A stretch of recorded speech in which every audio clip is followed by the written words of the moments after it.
Previously on Silo, Season 1, Episode 2. Juliet is a machine wizard, and the silo seems good on the surface. However, if you dig a little bit deeper, there are cracks in the facade. What did you think about this episode, Silo Season 1, Episode 3? Overall, I give it an 8 out of 10. I'm giving it a bit of a bump because they actually made a main story about maintenance.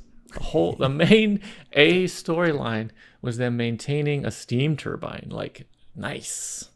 Otherwise, I would have given it a 6. Otherwise, it wasn't as engaging as the previous episode, but a whole story about maintenance. Damn, yes, please, more. There was even a segment there where they were disengaging. That's right. I did have some issues with the maintenance. They did seem to wing it too often. I thought there were serious problems on how they performed the maintenance, but that's okay. I mean, they're trying to figure it out as they go. They don't have access to full society, so that's okay. And they pulled it off in the end. They got it done. I did like the romance between Deputy Sam Marnes and Mayor Ruth Johns. I thought that was a nice touch. We got to see different aspects of the silo as they walk down the stairs. Thought that was cool. I still want to see what George Wilkins found under the water. So I'm waiting for that. Didn't get that payoff this episode. We'll see what happens next time. What did you think of this episode? Such a cliffhanger with George Wilkins. I have no idea. I gave it a 7 out of 10. It was an exciting episode, but there was some physics and engineering problems that were hard to ignore. But once I got past that, 7 out of 10. But stop killing people. Stop killing people that I like. Kill people that I don't like. Like, I really like the mayor, and then she chopped. Such a bummer. But that being said, there's a lesson. The lesson from the episode is always shoot your shot because you never know when the mayor's going to die. Shoot your shot. Oh, yeah. I forgot that the mayor died at the end. I totally blanked. I did like the romance, but it's so sad at this point. Mm-hmm. That's why shoot your shot because you never know. So they could have had at least a little bit longer time together. Mm-hmm. That's it's always true. You never know what life brings. Shoot your shot. Shoot your shot. Let's talk about this episode, Season 1, Episode 3. Let's do it. Let's do it. So, last episode, cliffhanger. Juliet dangling from a rope in a precarious position. Actually, not a problem. Let's take a look. She aced it. She's dangling. Climbing. Climbing. Oh, she's all the way up. No issues. Have a little rest. So I thought that was going to be a huge catastrophe. She's going to be stuck down there. What is she going to do? What's she going to do for food, water, the whole thing? Nope. Just climb right back up. Done. Yeah, we were speculating that she would have to take quite a bit of time to figure out how to rope climb. Apparently she knows. She knows, yeah. I guess in her line of work, she has situations where she needs to rope climb. Okay. Actually, maybe they have that huge chamber for the turbine. Yeah. And all the other people are like, yeah, I'll watch you climb instead of pulling you up on a pull. All right. She knows how to climb. That's fine. Yeah, sure. That's not what I was expecting. Opening episode, no problem. No problem. Done. Easy peasy. She goes, if I remember, she goes back to her apartment and she gets drunk. But like the label, there was no label on the bottle. I thought she was just drinking water because she's like, I had a scary accident. But it actually turned out to be alcohol. Actually, she's probably dehydrated and lacking in food since she starts immediately drinking. No wonder she got shit-faced. She got shit-faced real hard. There was no drunk food there to balance it out. She didn't go make it easier or nothing. Nothing. Whew. So after that crisis was easily averted, while she's hungover, her and the leadership guy, his name is... Knox. Let's find out. Knox. Knox. So Knox. Juliet and Knox talk about the next steps. Let's take a look.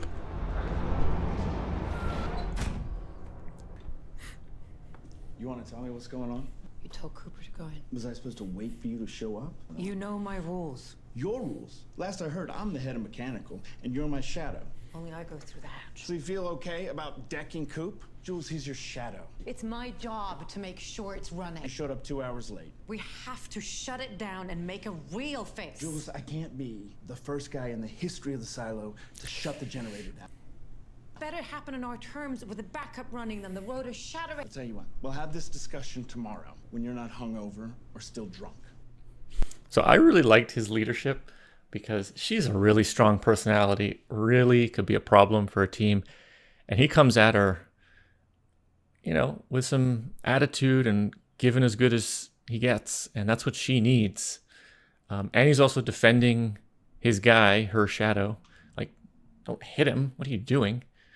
Don't be drunk. Don't show up 2 hours late. Like, it needs to be called out, and it's direct because she's such a strong personality. I like this conversation. That's all I got for this. I liked it as well because she's like super smart and strong-willed. It can be very difficult to deal with that, but he's so sharp. He says he has his counterpoints that are perfect. Like, you care about your job, but you showed up late. Like, you can't care about it that much. Like, but at the end of the day, he's still on our team. He's like, go home, sober up, come back tomorrow. We'll talk about it. Right.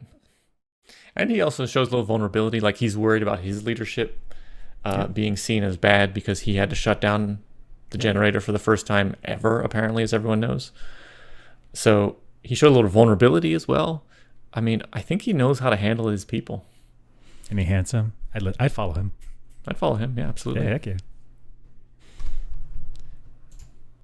I worry about his voice though. Like, every day he's talking like that's got to be painful, dude. We got to get him some diaphragm training. Okay, so this is in the silo. Actually, this is just right above the judicial layer. What I noticed here, this I like latched onto it is, okay, see this person on the staircase? Perfect, thank you. The person in blue is going up the staircase. Person in brown is going down the staircase. I think it should be the other way because like the person in blue, like the steps are close together, like they're going to get so exhausted. It would be better if they walked on the outside of the staircase, like followed the left railing, because then you take that same distance that you're traveling between floors, but you spread it out over time so you just get less exhausted. Whereas the person in brown, when they're going down, how nice, they can go down on the inside track, again, following their left-hand railing, and you just going down, you go down quick. It doesn't make you tired, doesn't make you exhausted. I think it should be the other way.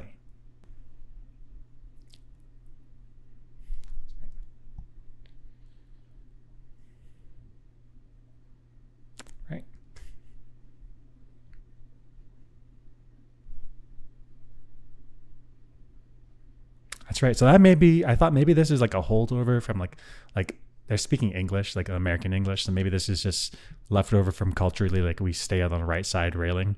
But that's actually inefficient. They really should be doing it the other way. Yeah, I think so. I wonder if there was sufficient density of people, like if this was a crowded and they had to separate, maybe the people going up would go to the outside and the people going down would go to the inside sort of naturally. But since there's only 2 people, it's kind of like whatever.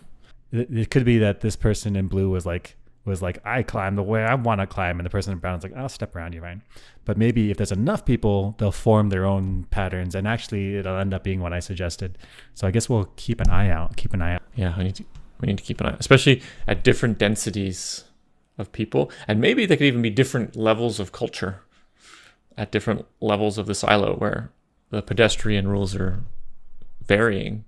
I thought of this because like one time I was hiking with my cousin and like I was going along the switchbacks and like going real slow and like walking with all the adults and we were taking our time. But the young guy, he was a teenager and he was strong. He sprinted up. He crisscrossed across the switchbacks, but he got burnt out real quick. So if he had just slowed down, spread out that vertical climb over a longer distance, it wouldn't have been so taxing. So I thought they should do it here too. Mm-hmm. I guess that is the idea of like a chicane going up a mountain. Yeah. I mean, they're literally called switchbacks. Yeah. Yeah. I guess, yeah. So you're spreading out the grade over, instead of going up and like working real hard, you zigzag slowly. Which is why the blue person should be on the outside. There it is. Very interesting. Here's a close-up of judicial. Have you ever seen the movie from 20 years ago now called Equilibrium? Ooh, good movie.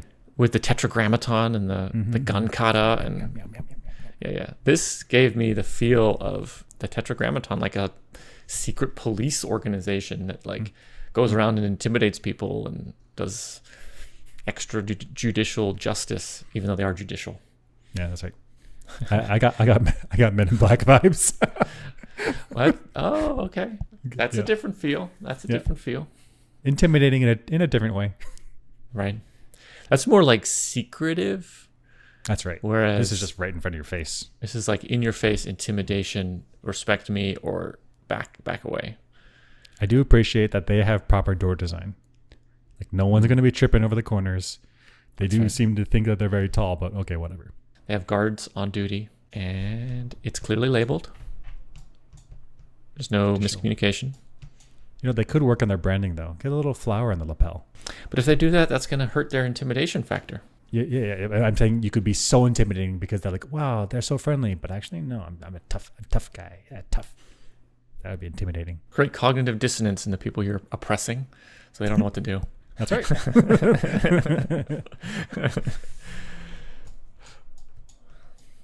Oh, yeah, so this was kind of a interesting shot. I don't know. We see this desk. I was looking at this computer. I guess it's kind of hard to see what they're looking at, but the monitor is in great shape. High resolution. Oh, these are baby pods. they're because this is the doctor's office, and they have this where the babies are in the little, I guess, incubators. Oh, yeah. These are little baby pods. Oh, tiny babies. Yeah. And this one's unoccupied. Yep. I like it.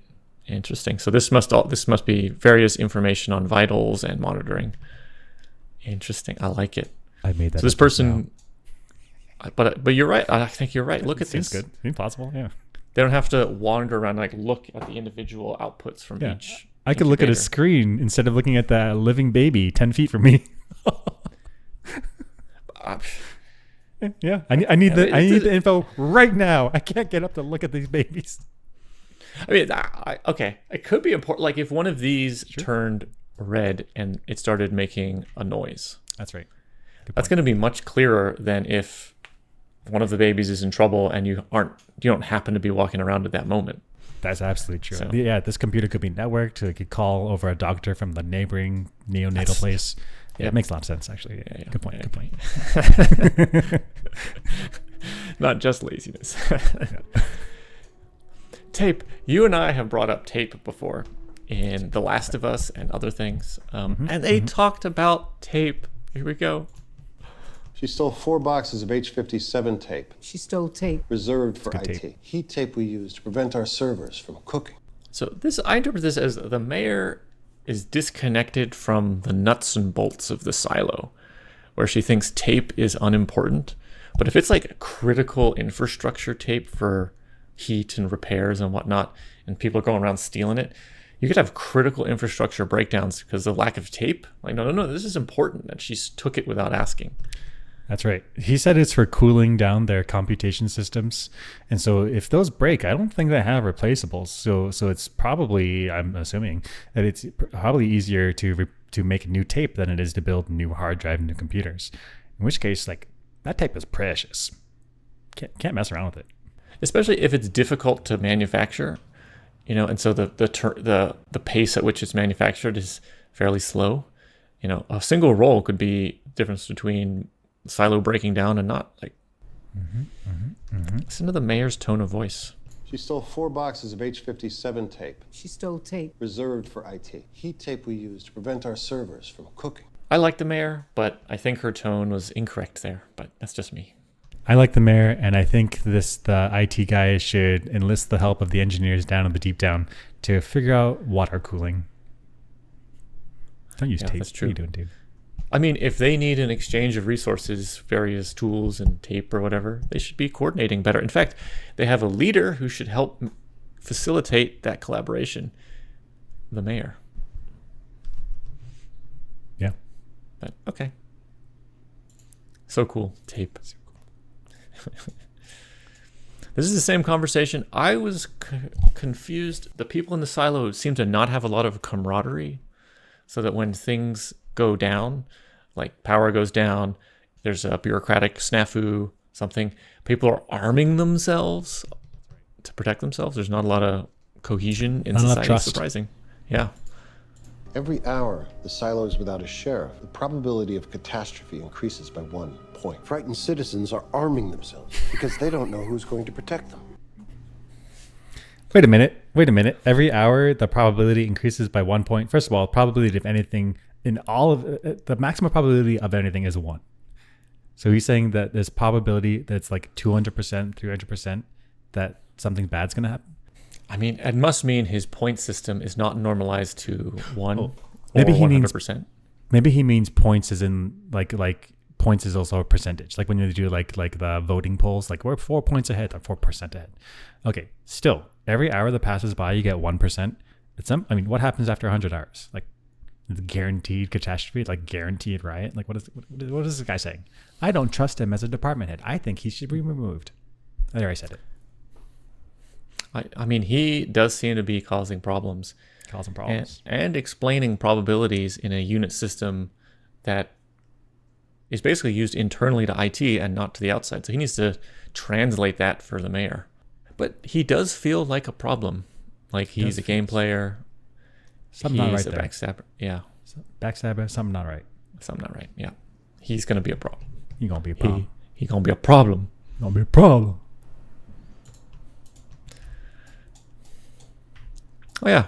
So I think it's the deputy, Sam Marnes, and the mayor. They go talk to Juliet's father, who's actually a doctor in the mids. And yeah, they talk about the hierarchy, how she ended up down deep. You understand it is unusual for someone born in the mids with a doctor for a father to end up in mechanical. I mean, first off, I don't understand why mechanical is seen as the lowest. I see why they're the lowest because they're like the dirtiest and the closest to like the grime and the grunge and the hardware. At the same time, they have a tremendous amount of power, which could counterbalance that. So we've seen this where somehow they have a pride in their work, but they're literally on the lowest, literally like physically literally lower and in social stratification lower. But they don't seem to leverage their power. I'm unclear as to why. I think because they're just good people. They like want everyone else to be alive, and they want the machines to work that keeps everyone else alive. Like, but exactly as you said, they have an enormous power. They could dial down the electrical generation. They could enforce rolling blackouts whenever they wanted. The people in the deep down, the mechanical people, the engineers really, they have an enormous power, but they're like totally getting shit on by everyone else in the silo. Yeah, and that just seems to be the way things are. So very interesting. Don't really like it. I got the feeling that the mayor was saying like the people in the deep down, the mechanical people, are also not as smart, not as prestigious as a doctor, but they came up with a solution that was super smart. They had guessing estimates about how steam would expand and how it would heat up stuff, and they had like a time estimate that was really tight, like super smart. They're putting some of the most brilliant people they have down in the deep down, the down deep, and down like deep. shitting on them. No. Respect these people.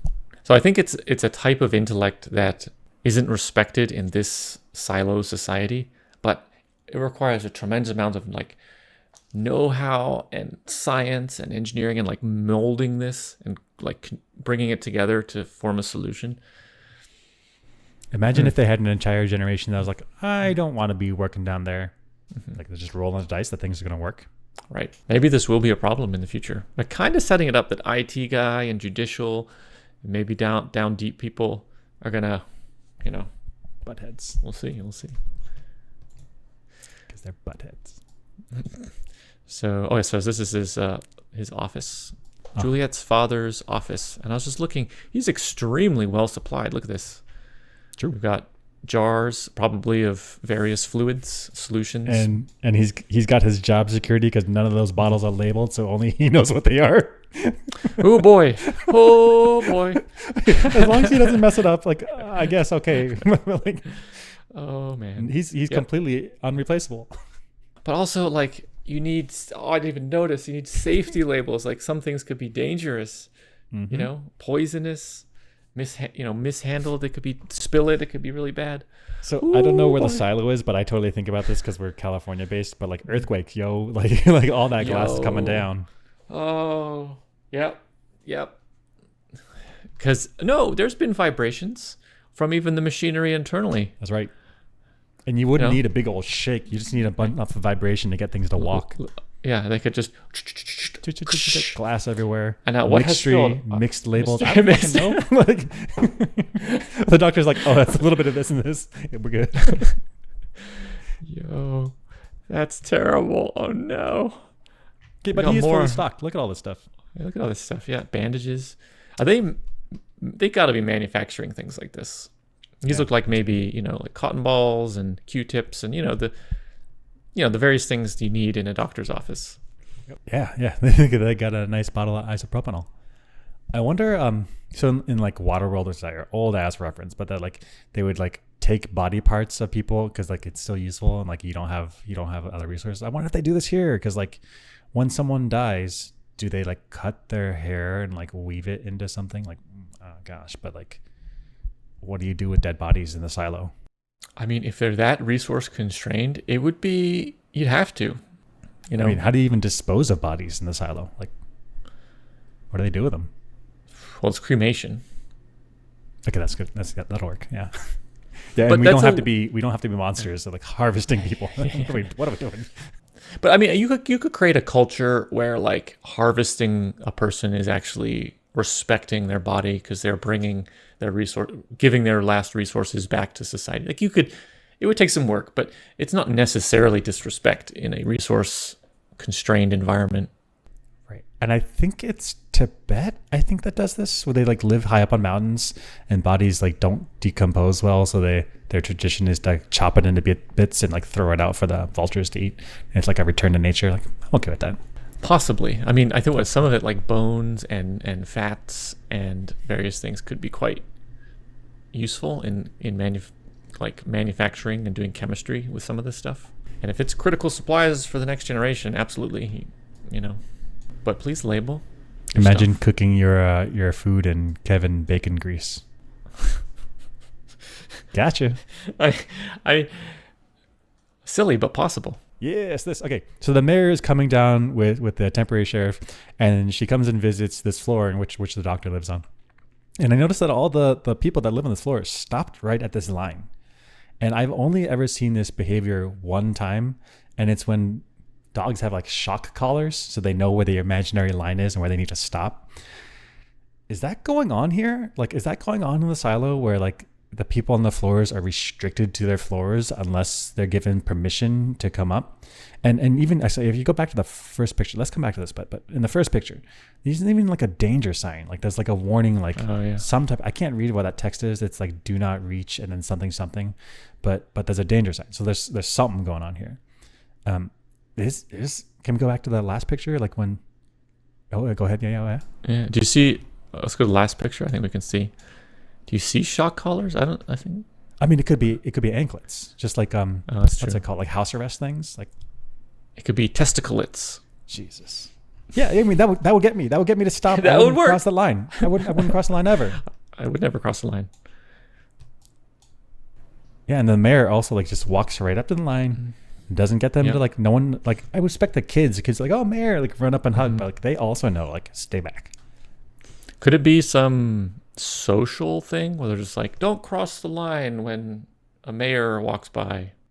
Okay, that makes a lot that makes a lot of sense, because then they can stand here and they can listen to her and face her instead of just being swamped and she's like, back up, I'm trying to talk.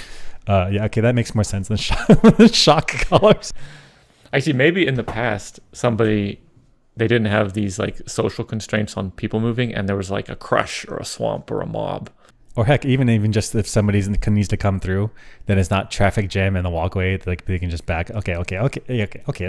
Oh yeah, this was awesome. We get to learn a little more about the silo, and there's these parks. My first question was, does every level, including high up and down deep and everywhere in between, get one of these cool parks? I just assumed that they would be periodic, just every, I don't know, 5th, 10th layer, just put one in there. Because then you get like localized oxygen generation from the trees. And also so that people need to walk around green places, nature. It feels nice. And so you want them like distributed around so that way people can take breaks after work or whatever. That was my hunch. I like that hunch. That makes it feel a lot more equal between the levels. I had a question. Do they have a really good understanding of ecology, that these are self-sustaining, or do they require maintenance? Like really point. So I learned about this thing. I forget what it's called, but it's like you grow plants in a circle, and it's like the middle is a tree, and then around it is like a shrub that keeps bugs away, and around that is like another type of plant that like deposits nitrogen. It's like you grow You go groups of plants that benefit each other, and they must be doing this here, or at least I think they would, because like to have such a small constrained space where you need to be thoughtful about like what you can grow and you're trying to get as much of it as much out of it as you can. I bet there's a lot of synergy stuff that they've figured it out. Yeah, they must have, because it's a quite lush, and it looks Good. like above maybe there's a sprinkler system to simulate rain. And I'm assuming these lights simulate sunlight. But other than that, it doesn't look like there's a whole ton of infrastructure for making sure Supporting this is supporting it. Yeah. So Must be largely take care of itself. yeah. I mean, doesn't that require some really high level understanding of ecology that we don't have today? Right. I think so. I think there are people that build these gardens that like the plants take care of each other, but at some point you're still putting in fertilizer. At some point you're still coming and pulling out weeds. Like it's not to the level of what these people are doing in the silo, where it's like dialed in. Yeah. And things are working with each other. It's not like out competing, and then you only get one type of plant. Like they've done it quite nicely. Yeah. And we've also seen there's farmland and like cows and stuff being raised. So you got this complex interaction between those through the atmosphere, and complicated. It'd be cool if they had like a like shit chute. God damn it. If they had like a shit chute where the cows could like deliver fertilizer down to these, that would be neat. I mean, shit chute, would be super important. Actually, you wouldn't want the shit from the cows and the people too to pile up in particular locations. You definitely want to utilize that nutrient rich scat. Yep. And use it in these particular locations. In fact, maybe you want to just throw it down at a fan, because when you throw that scat at a fan, it scatters across the land, and then all the trees are like, ooh, yum, yum, yum, yum, yum. I'm gonna grow big and tall. I mean, plants are weird. In this case, when the shit hits the fan, it helps the ecology of the silo. That's right. How did I? Okay. You turned shit hitting the fan into a positive, which it is in this case. If there is scatterers, that's right. Yes. In the shape of fans, then it's a positive. That's right. You got you, fam. Yeah. Impressive. Shit in the grass. Impressive. Yeah, Silo's got a lot of stuff going on. They're a rich culture. Yeah, absolutely. Surviving for a long time. Here we go. Politics with judicial. I always thought Holston would take over from me. Compliments of Judge Meadows. Is this supposed to intimidate me? Dessert. It was supposed to be a friendly gesture and a little nudge. You didn't stop by to see Judge Meadows. I didn't know I was supposed to. I understand why you'd want to pay Holston the respect of at least meeting with his pick. Bernard told you. Paul Billings is a good choice. I'll make my decision when I've completed my trip. Sam, you want it? No, Rob, I'm good.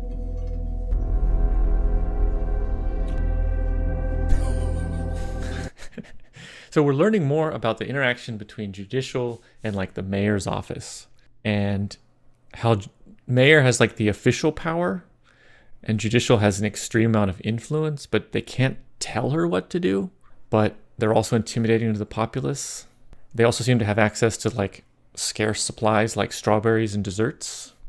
And they don't control the police, but they have their own kind of secret intimidation force. So this is like a complex balance of power between judicial and their goons and the mayor and the sheriff's office. It's interesting how that happened. They've clearly figured out some stuff that we haven't. For example, this awesome garden. But absolutely. I wonder if their balance of powers is better or worse than ours. I wonder. We'll see what happens. Do you think this is part of like a constitution? Like, I guess they call it the pact. Do you think this is written down?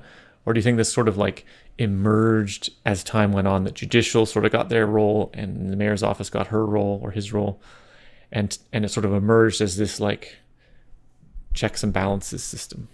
Or it's in the pact?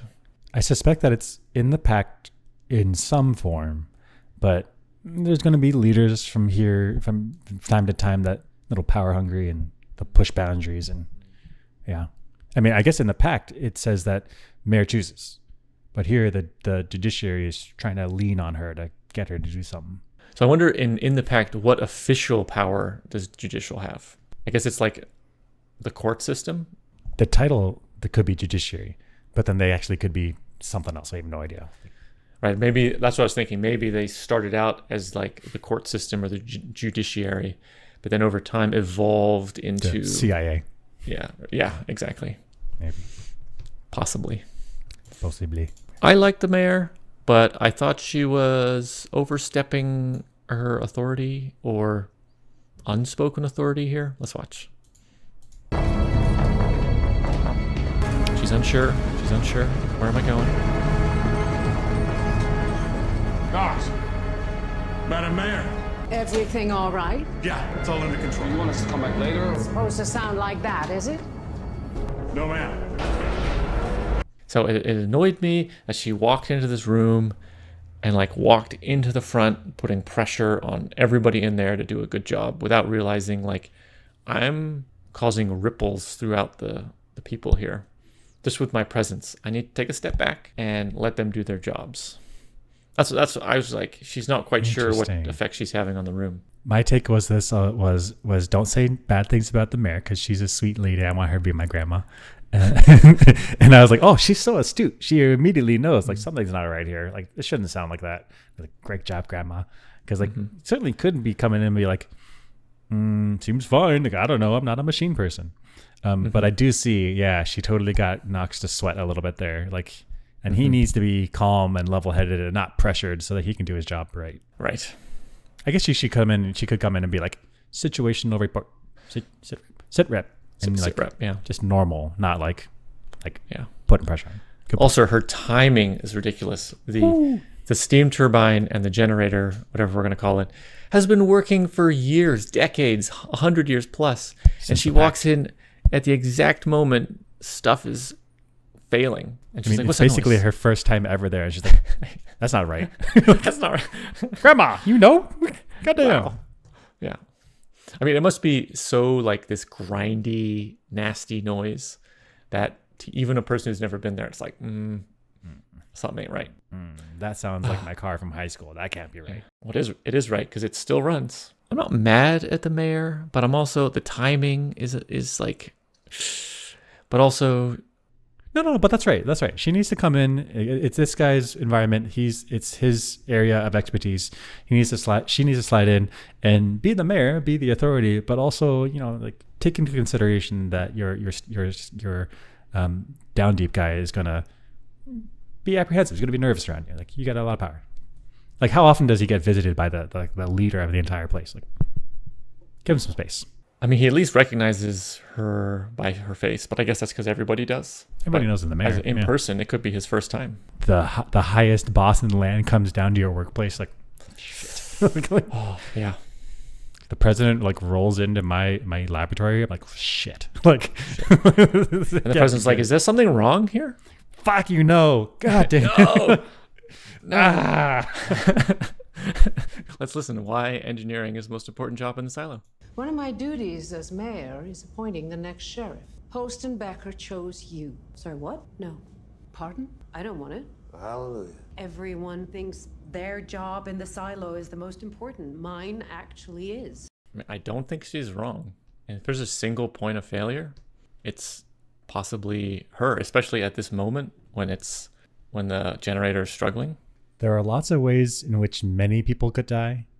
In her way, everyone dies. That's right. Her job's super critical.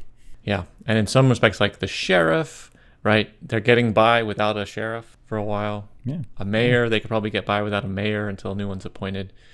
I think there's a lot of things they could probably get by with, but they can't not get. They have to have the generator working. That's right. That's right. Yeah. And they can't repair it. It's the only one they got. And without it, everyone dies. Like it's super critical. And it's also a difficult job. You've got this high pressure steam and temperatures and pressures and metals and pipes, and it's complicated. Whew. It's a skill, a science, and an art. Like she's like listening to the machinery to figure out what's wrong with it, or it's just that it's differently wrong than before. Like that is some intuition that's not trainable. It's experiential, and so yeah, she's super critical. Super critical, yeah. Also, a slight dig at the uppers or whatever we call them. is the most important.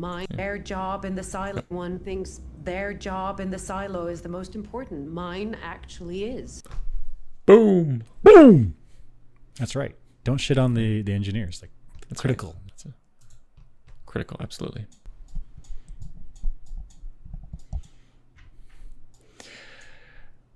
Okay, so now we're getting into the meat of the episode, which is like the maintenance of the steam turbine. For me, I would have been uncomfortable having this happen in like the 1 or 2 days that it happened. I would have wanted at least like 6 months lead in. An example of this is in one meeting, they discuss problems and then scheduling and admin and then planning. And then they're like, let's fucking go. Go. All in one meeting. We're doing it today. I mean, let's watch. It's crazy.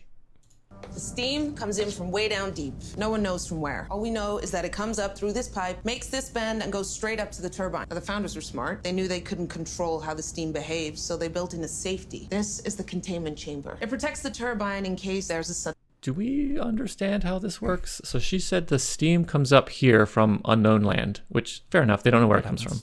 Geysers happen. Comes in through here, it goes into this chamber, and then it's under pressure, so it continues going on up through here, and it comes up and drives the turbine, and then goes out, presumably, to the surface. I guess if this is mystery steam, it must be geothermal or geological in origin. Yeah. Like a geyser, I think. Yeah, it happens. Oh, yeah, like a geyser, yeah. So I guess this makes sense. It makes sense. I didn't like what she said about it being like the founders were smart. They made this container thing. This is more like a muffler. It's like a buffer. And so if you have an overpressure coming up,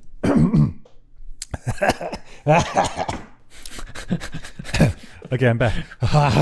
Okay. If you have an overpressure coming up from the steam vent, it'll fill that room, and you give it like this extra space so it can expand, and so it doesn't shock. It doesn't like blast into your turbine. But that's more like a muffler. It like from your engine, it comes out of the exhaust gas, and it expands into this big cavity, and then it flows out. But it's not gonna protect you so much. It just gives a buffer to absorb if there's like a rapid burst of steam, but it's by no means gonna last very long to hold anything. Right. I would have thought the founders would have put a bypass somewhere. That's the right thing to do, because if you need to shut down the turbine, you need to make sure there's no steam going through it at all. But that geyser or whatever that steam vent is, it's still making steam. So really you need like a separate pipeline where you can turn the valve and then the steam goes completely just somewhere else. And in fact, just vent it out into the surface. Who cares? Just send it out to the atmosphere. Atmosphere outside may be scary, but that's okay because we have steam just pushing it all the way out. There should be a bypass somewhere if the founders thought about it and made it right. So the question is there a bypass somewhere that the founders built and these guys don't know about it? Or did they just never build one? It's entirely possible that there is one, they just don't know about it. Because as Knox said, this thing has never been shut down before. So they could have turned the valve and be like, I don't know what this thing is. I don't know, just who cares? We don't never touch it. So there could be a bypass somewhere. And I guess all the manuals probably were burned. Maybe. So any new procedures they come up with is going to be somewhat guesswork. So I also had this feeling of you of like this uneasiness of like something they're rushing here. There's something they're missing here. They're going too fast. Really, they should have ordered like a 2 week, 3 week, 4 week. Let's explore everything and plan this out, because maybe in that time they could have encountered the bypass, and then there's no problem doing this at all. And there's also the coordination. It seems like if you're going to shut down the generator, then you've got the police force and the mayor's office and the IT people. They all need to prepare in whatever time frame they need to prepare. So once you make the announcement that it's going to get shut down, it feels like you need to give people, I would say, 6 months as like a silo-wide countdown. But maybe less than that if it's a really time-critical thing, but needs some time, right? Like I get like for the building I work in, they'll be like we're gonna have a water shutdown on this day, so just heads up everyone. Okay, no problem. But if I go there, I'm like, what? No water? Then I'm freaking out. But if I know it's coming, okay, no problem. I guess it's like road repair on a busy highway in a city. If they're gonna do the road repair and shut down the road or like constrict lanes, I mean, the signs and the warnings go up months in advance. Like, it's gonna shut down on this date. Playing different route. Let's continue watching. Surge and someone needs to regulate the flow. You want to stop the generator? Knox has to close this main valve all the way. That happens, you get about 30 minutes before the pressure redlines and he needs to release it. We're gonna need more time. Can we keep it in the red? We could if steam was cold, but it's not because it's steam. And the more pressure it's under, the hotter it gets, and that pressure just keeps on building until it blows. So I didn't really like her attitude here. We've got problems in front of us as a team. And she's like saying, like, steam's hot, don't you know? Like, now. We have a problem to solve, which we need more time. And you're just saying, no, with snarky comments. Like, on one hand, there are definite constraints that the person at the chalkboard is aware of, that she's trying to tell others. Yeah. But she's not in like a work the problem, solve the issue sort of attitude. So I didn't like her delivery and her mindset here. Right. I respect her. She's brilliant. She came up with that 30-minute estimate, which of like how long they could keep the gate valve closed, which I guess is right. But also, you don't fucking know that because like they've never shut down before. Like, how does she know how much pressure that like how long it could last? You don't fucking know that. But kudos though, because like she's some type of engineer and she estimated it and she got it right. So great, but you don't fucking know that. But. Okay, so they need to do maintenance on the turbine. What if they knew they needed at least 6 hours to do the maintenance? And she's like, no, 30 minutes. 30 minutes, that's the top. And they're like, well, we need 5 hours. There's no way around it. So if we don't solve this time discrepancy problem, it's going to break up there anyway. Right. So you need to get on board with some problem solving here. That's right. She should pivot. She should pivot to saying something like, okay, well, we have 30-minute windows. We can do 30 minutes closed, 10 minutes on, 30 minutes closed, 10 minutes on, something like that. But instead, she just foot down, 30 minutes, that's it, get it done. Puts enormous pressure on everyone else. And she's not thinking like, is there a workaround? Is there something I could do? That's right. Is there something I'm not thinking? She's accidentally closed herself off from thinking about new options. That's right. Like a valve that she closed. Now the pressure's building. Go on, pop. Valve jokes. Let's continue. Let's get more. Yeah. Blows. So 30 minutes before red line. At most. Boss. Mayor's authorized 8 hours on backup. Once we switch over, the crew will get to work detaching panels C and D. It's the only way to assess what's inside. They must weigh 1.35 tons each. Guys, there's no part of this that's easy. The slightest mistake at any point could get somebody killed, or worse, leave 10,000 people in the dark forever. Put 5 of our strongest guys on each panel. Once they're open, I'll slow the generator down to 50%, but I won't stop. We'll identify the problem, then Jules will signal to me when she's ready. At that point, I'll shut the steam valve and stop the generator. So he's coming up with this procedure on the fly, by the way. that like an hour ago, he was like, no, I can't do that. But now he's figuring it out right now. Or first of all, he's like, schedules, right? The mayor authorized 8 hours. The schedule, that's it. That's the only discussion we're having about schedules. Yep. Is anybody, families, you need time off, whatever? Like, nah. No. So the schedule's been canceled, right? I don't know what all the complications are of the schedules, but it was like a 10-second mention of the schedule, and now it's over. And now he's winging this procedure on the fly. Is this the right procedure? You know how I know it is? It's confidence. Confidence. He said he was so confident. I'd follow him. Sure, heck yeah. Absolutely. And he never asks, like, hey, anybody got any, you say it now, got some questions, There's no point where he's like, well, you're an expert this, you're an expert this, give me input. He's like, I am the expert. I'm super confident. Look at my cool hair and facial hair. Yeah, let's do it. Yeah, let's do it. Yeah. But the confidence. And I'm not sure they ever really addressed the steam problem. I guess he did address it by saying the half open, open up the panels, and then full closed. So I guess it was sort of addressed. I guess. If I was in the room, I'd be like, what? What? Like, tell me exactly where to stand. I was putting myself in their shoes. I'd be like, I'd like to at least want to do like a walkthrough of the procedure. You know, just walk to the position. Everybody walk to their position at the right time and move around. You're not actually doing anything yet. Just what am I seeing? Footfalls or, you know, I don't know what I'm going to see. But I would want to do a walkthrough.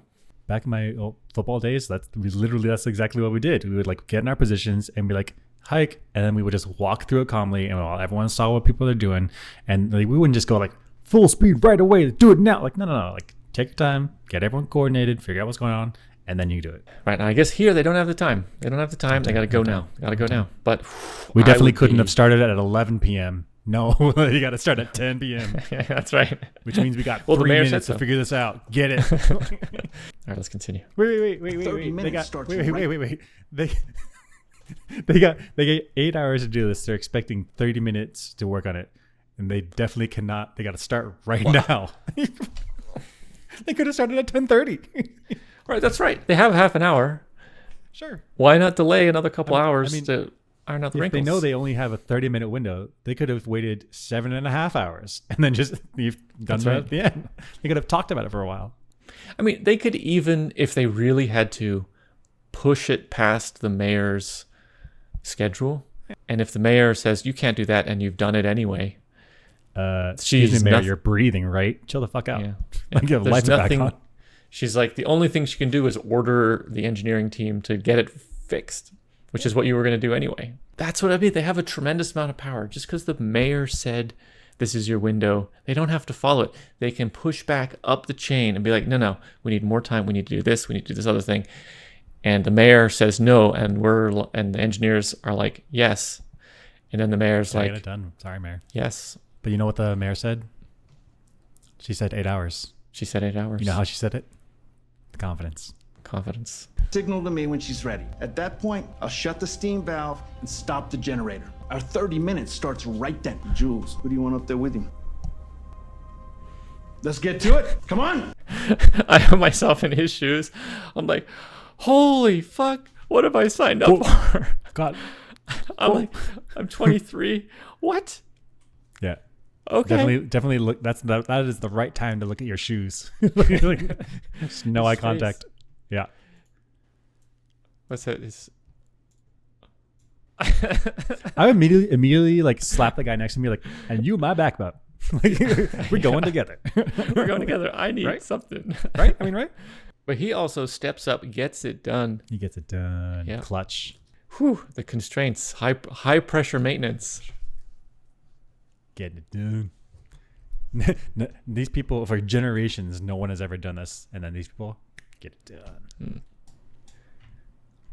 So they've started, and the panels drop. These big 1.3 ton. What is it? 1.3 tons. That's like 2,600 pounds. They're going to get 5 people to lift this. Okay.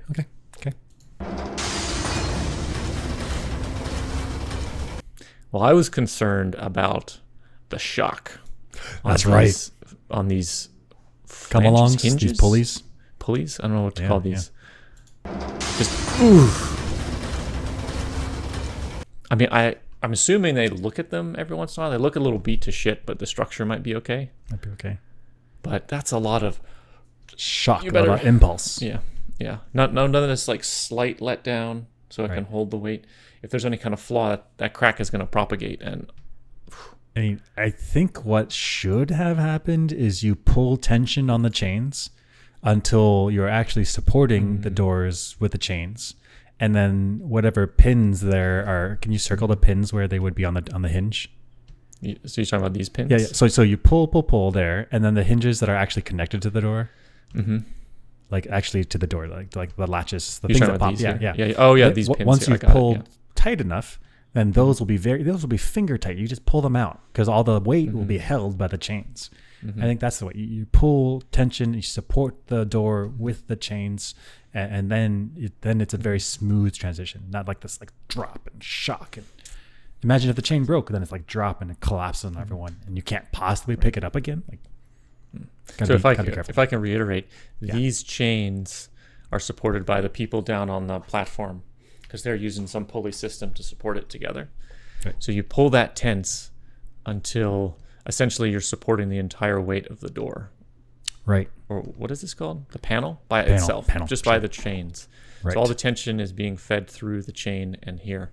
And then these are essentially no force. So you can smoothly slide out the pin, and then the panel swings out, and it's been supported the whole time. None of this shock business.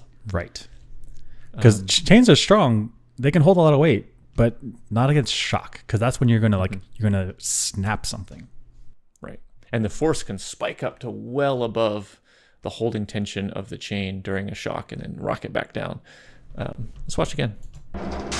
Oof. Didn't break though.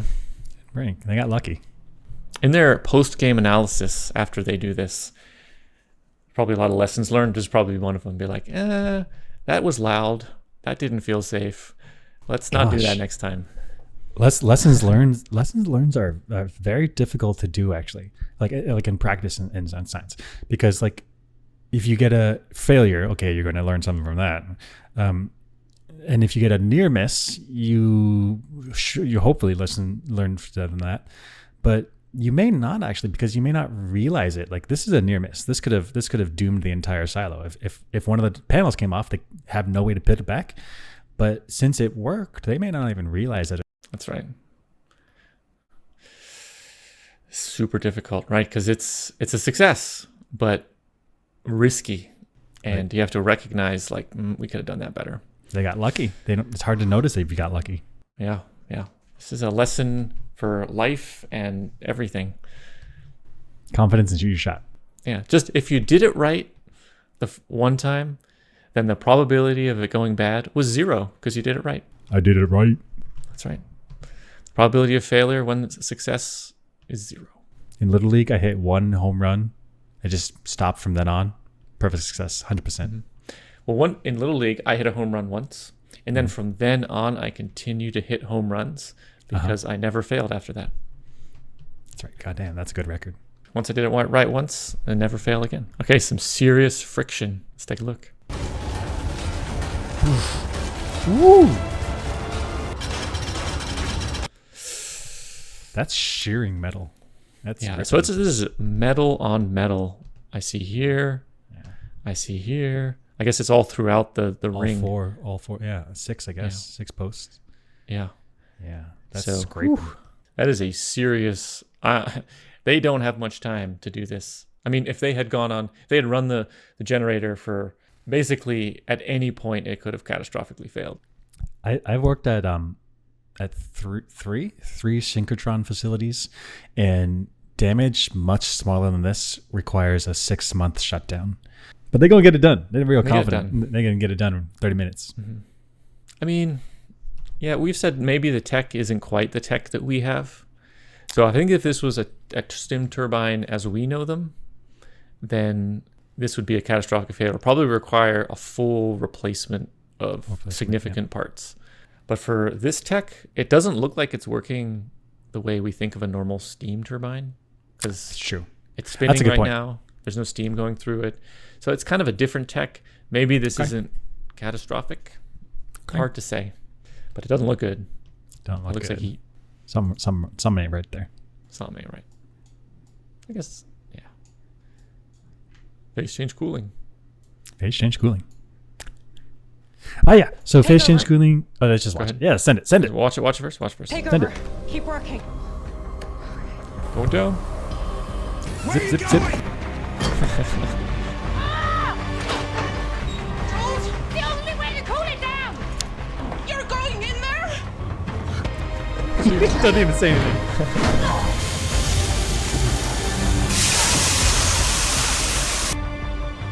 Cooling down.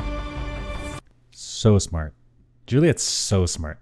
She's machine wizard. Like, does things that like just like, why did you even think of a super smart? So she like hops down into like the bottom part, and she sprays it with water. And so like one that's just directly cooling off the gate there, the valve, and so keep helping that valve maintain its structural integrity.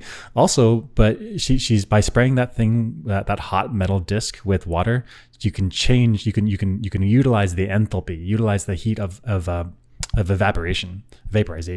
So you can phase change the water from liquid to gas, make it into steam, and that takes an enormous amount of energy. And so I thought this was super clever. In fact, maybe that's what this room was designed for. So she could have just opened the door that she opened up and just dumped the hose in there. This thing fills up with water, and then this hot door turns the water into steam. And so you keep this door cool, and you get steam in the room, and it's a lot, but then you protect this door from overheating. I thought this was super clever, and I thought maybe this is what the founders wanted for it. It definitely could have been. And you know what? What's her name? Let me just look up her name really quickly. Her name is Shirley. Her attitude stopped all discussion of problems, problem solving, when she was talking about the 30 minutes. And Juliet, on the fly, was able to come up with this spray onto the valve cooling procedure, which extended the time. That's so right. They could have thought of that in the planning meeting. Right. And you're saying they could have filled the chamber with water. And then the water, with this huge heat capacity in direct contact, sucks up the heat, keeps that door cold. Yeah. And if it needs to evaporate, even better. It's sucking that heat away into evaporation. Send it into the air, sure. Yeah, exactly. They could have had a couple guys waiting at this door with the hose ready to spray it down, instead of being like, Juliet, where are you going? Like, they could have just had a backup plan. And it all started with her attitude in the planning meeting. So, I mean, they figured it out on the fly, but I got lucky. Yeah, I did get lucky. Danger. And this is so hot. Look, it's red hot. That it's means losing integrity. What does that mean? The black body spectrum of this valve is now in the low visible. Yeah, that's hot. Which means outside of IR into low visible. This is hot. Whew. This is the range where metal starts getting malleable, starts getting bendable, starts getting flexy. Right. Literally how you make swords. Yeah. Let's watch it one more time. Close call. What on the fly thinking? Keep working. Oops, sorry. On the fly. Here we go. Ready? Take over. Keep working. She's got an idea. Going down. I'll explain it to Daniel. The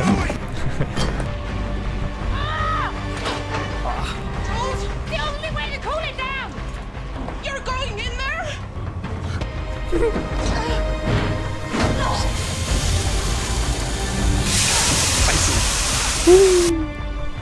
Cooling down. Oh, I wanted to mention something about this gauge. This is in bar. So 1 bar is approximately 1 atmosphere.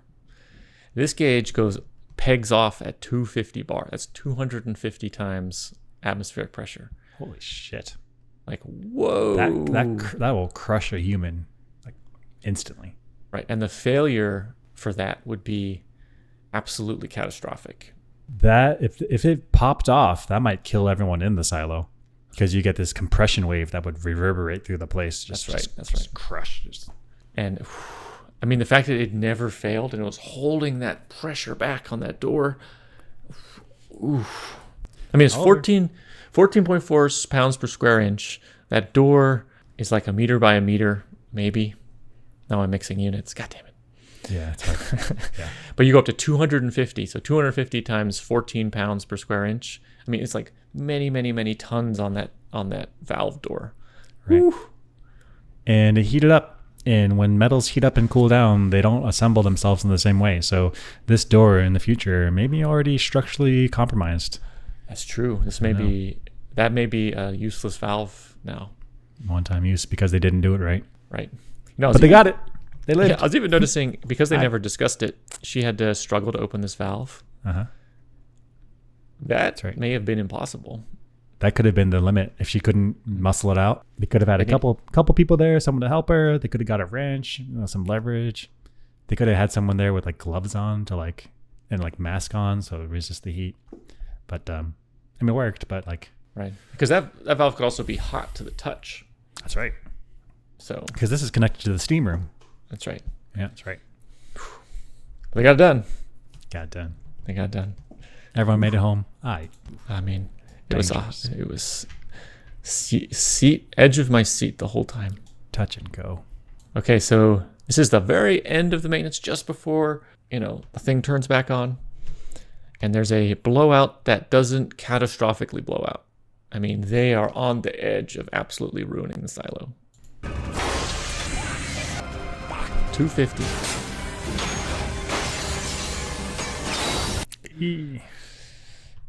So the pressure inside those pipes was able to find an outlet as a safety valve through, looks like, the O-rings of the flanges, but didn't catastrophically rupture any pipes. So it's still repairable. There's no pressure waves going up or who knows what, no massive explosions. So it's contained. It's still a blowout, but so it was right on the edge. Right on the edge. If that had gone differently, if a pipe had burst instead of along the seam, that could have been shrapnel everywhere. And then when your team is injured and on the ground bleeding, like who repairs that? You know, like it's a close call. Yeah. Yeah, real lucky.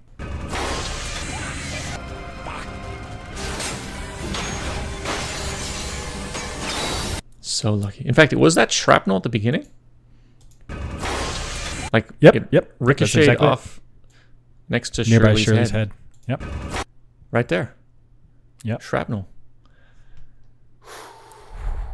No eye protection. I mean, probably eye protection wouldn't do much, but like, you know, helps. You know, actually, they don't have any safety equipment. They need to have equipment. Then have eye protection, maybe even atmospheric protection just in case. Maybe have it dangling. Yep. Hard hat. Yep. Heavy clothing. Yep. Fire Stop resistant. abrasions. Fire resistance. Yep. Spill resistant. Yep. Heavy steel-toed shoes. Yep. Anti-hunger snack, emergency pocket food. Yep. I mean, actually, water on demand. Because if stuff goes wrong, and yeah. I mean, I guess it's only half an hour, but still. I get thirsty. I'm gonna take a little sip. Thirsty. Yeah. Can't focus. Oof. They got it done. And in this time, we see the truth in the darkness of the silo. We get a flash in the cafeteria of what it looks like outside. And so I wonder what fraction, I wonder if people in the cafeteria saw this.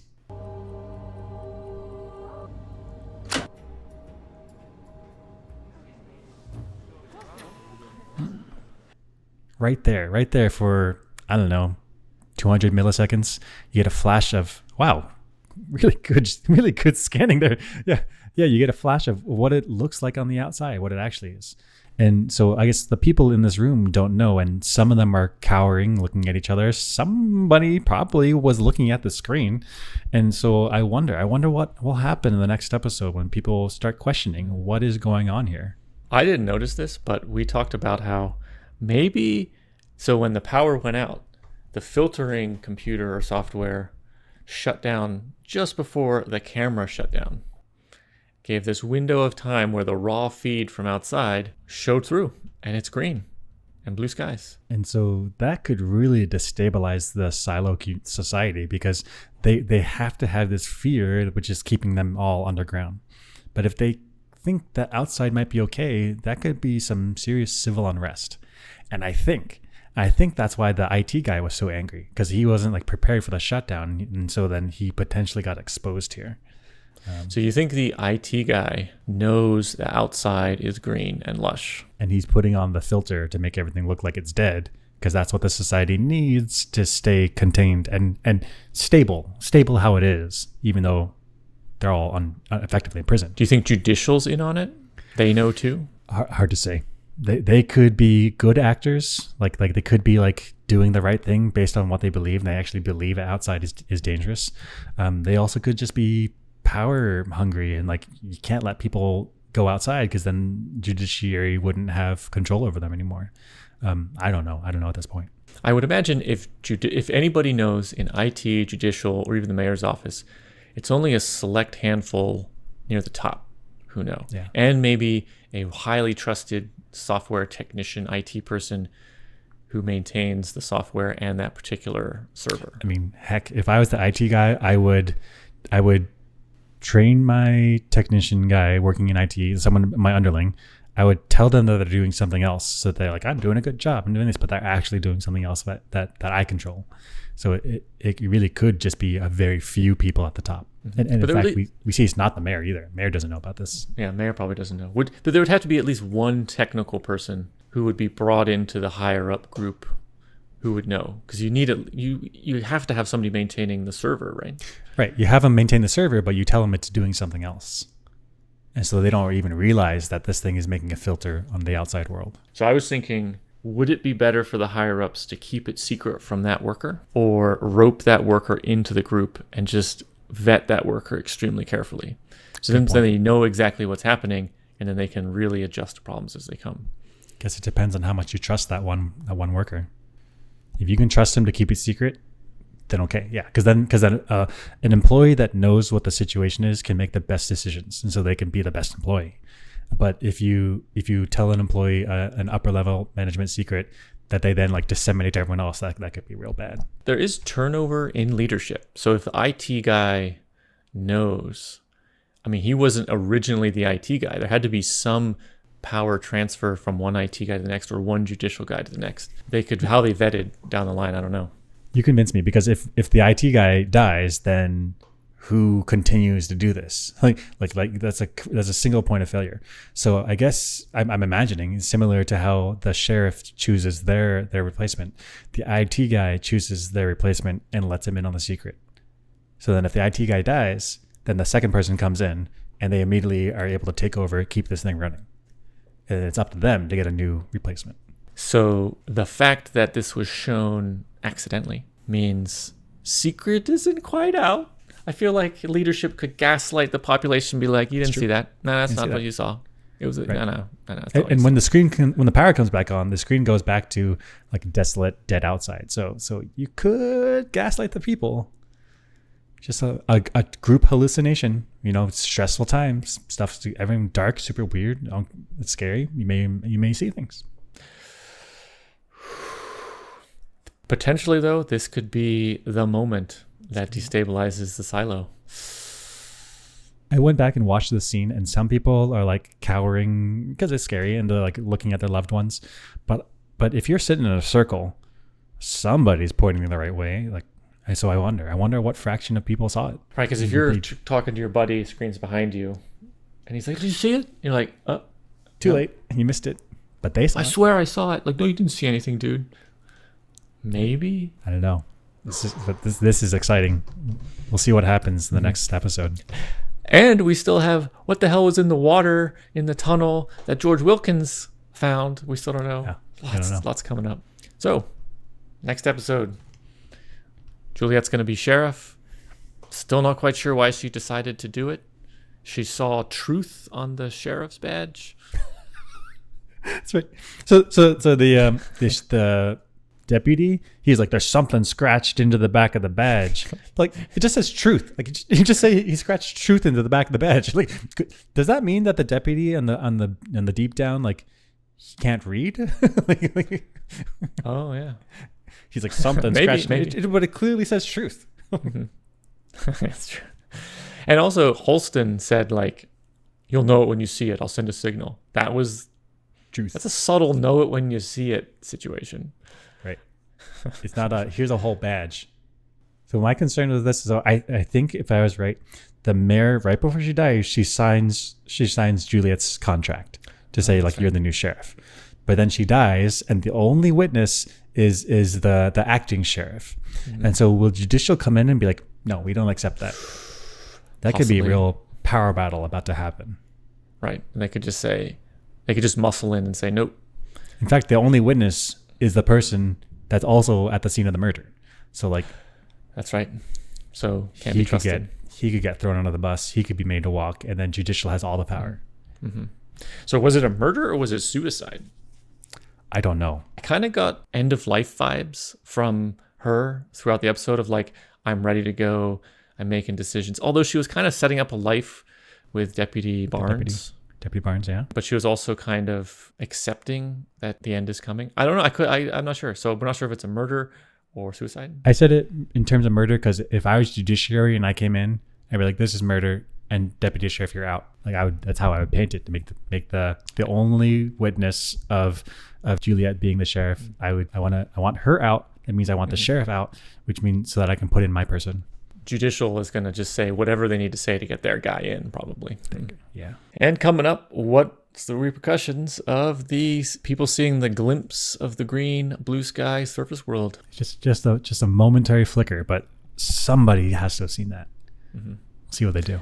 Yeah. And also, what the hell is down in the hole with the water? No idea. And what did George Wilkins find? Still don't know. Find out next time. See ya then.